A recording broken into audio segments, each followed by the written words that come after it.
Excellency the Ambassador.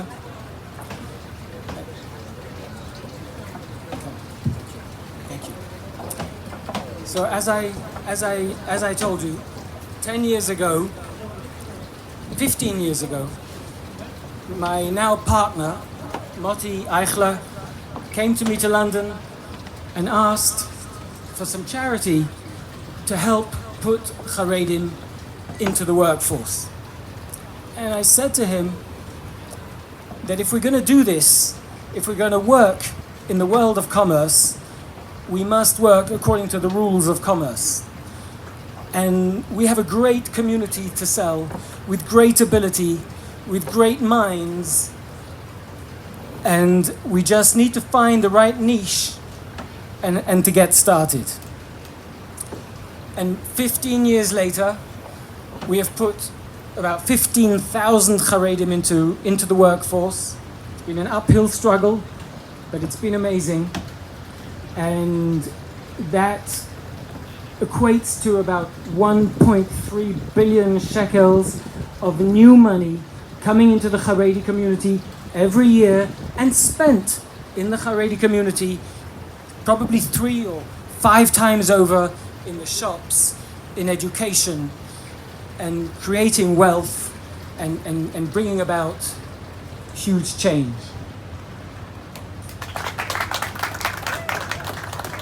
In Pirkei Avot, chapters of our fathers, which is one of the Mishnaic portions, which deals with ideas, which deals with ideals, there is a Mishnah which quotes Rabbi Eliezer ben Azariah Omer. Rabbi Elazar, the son of Azariah, said, Im ein Torah, ein derech eretz. If there is no study of Torah, one cannot manage with the ways of the world. Vim ein derech eretz. But if one has no ways of the world, if one has no knowledge of the world, ein Torah, there can be no Torah either. And he continues, Hu haya omer, he would say, Kol shechachmato meruba mima'asav. Anyone whose knowledge, whose intelligence is greater than his deeds. Lemahu domeh, to what is he compared? Le'ilan, to a tree. Sha'anafav merubin, whose leaves are many. V'sharashav mu'utim, but whose roots are few. V'haruach ba, and the wind can come. V'okrato, and uproot it. V'afachto al panev, and throw the tree to the ground.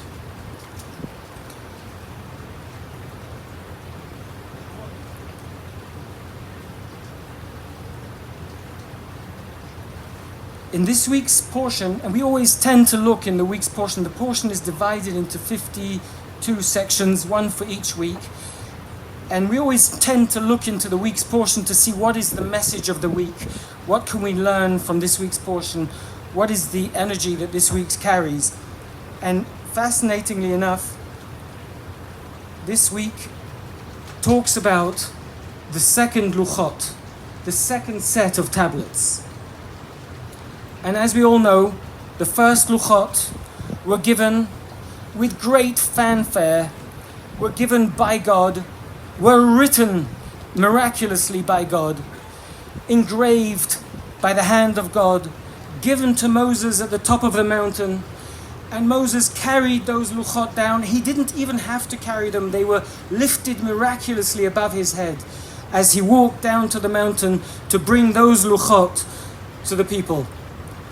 And he found the Jewish people circling around the golden calf and threw those luchot to the ground. And then after much prayer and much begging and for great forgiveness, God says to him, okay, it is time to make a second pair of luchot, a second deed of covenant. But this time he says to him, look under your tent, look in your own home, there dig, and you will find a stone of sapphire. But you have to do it yourself. I can't do this for you. It's you and your home.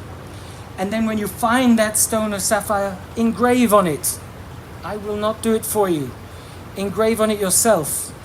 And then he tells him, climb the mountain with those stones. And Moses climbs the mountain with the stones and then comes back down from that mountain carrying those stones himself. Because with his own effort, and only with his own effort, could he create something that was everlasting. And he brought with him the story of our Torah. And it's interesting, if you look in the Torah, it differs from a book of philosophy. It's not just about ideas and ideals. It's a book of stories. The stories of a husband and a wife, the stories of a parent and a child, of a brother to a brother, of a brother to a sister, stories from which we are to learn, stories which will teach us how to behave. Because it is not just a book which stays in the ideas and in the ideals. It is a book which teaches us how to live. It's the life of Torah which we live, which is what gives us that strength to continue. Actually, interestingly, Bertrand Russell was once asked, how is it that he is such a great philosopher and such wonderful ideas, and yet not such a great man to follow? And he would answer in his great humor, he says, is every mathematician a cube? And that's really what it is. The Torah is not a book of ideals and ideas. It's a book of life and how we should live that life. And with that, going back to that pasuk in that Mishnah in the Book of Our Fathers, where he says that he compares our life to that of a tree. And normally, you would expect the tree to be the knowledge and the leaves to be the actions. But actually, if you look at that, he says quite differently. Hu haya omer, he would say,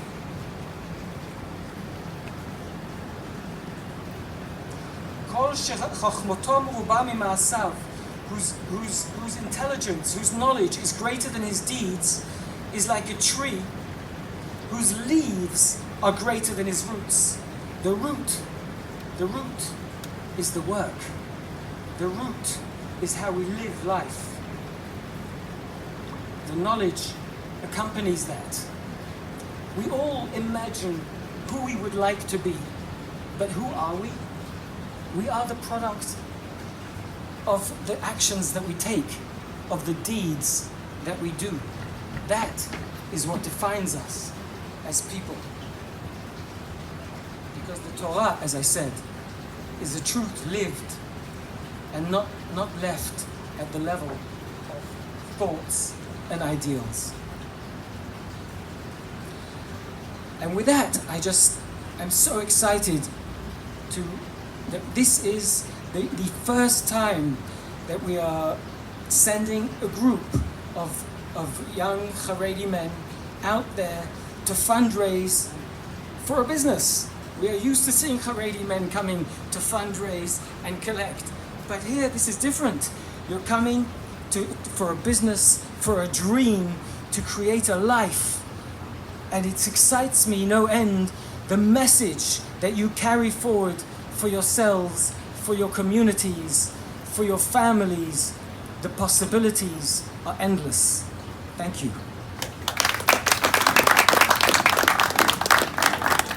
Rachel, would you like to come and